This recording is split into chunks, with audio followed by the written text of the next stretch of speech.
జరగదు. ఇప్పుడు రాబోయే రోజులలో బీఆర్ఎస్ పార్టీ నిజంగానే ఎక్కడం కనిపించదు. ఇంకా బీజేపీ వాళ్ళు అంటారా, వాళ్ళతోటే ఇప్పుడు పొత్తు.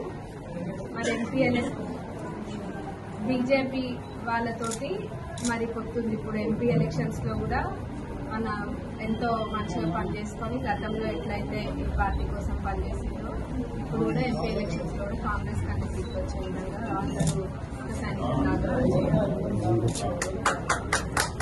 మరి 50,000 మెజార్టీ తప్పకుండా మన తరపు నుంచి మనం ఇస్తామని మనస్ఫూర్తిగా జరగదు. ఇప్పుడు రాబోయే రోజులలో బీఆర్ఎస్ పార్టీ నిజంగానే ఎక్కడం కనిపించదు. ఇంకా బీజేపీ వాళ్ళు అంటారా, వాళ్ళతోటే ఇప్పుడు పొత్తు. మరి ఎంపీఎల్ఎస్ బీజేపీ వాళ్ళతోటి మరి పొత్తుంది. ఇప్పుడు ఎంపీ ఎలక్షన్స్ లో కూడా మన ఎంతో మంచిగా పనిచేసుకొని గతంలో ఎట్లయితే ఈ పార్టీ కోసం పనిచేసిందో ఇప్పుడు కూడా ఎంపీ ఎలక్షన్స్ లో కూడా కాంగ్రెస్ కంటే సీట్లు వచ్చే విధంగా అందరూ ఒక సైనికులాగా చేయాలి.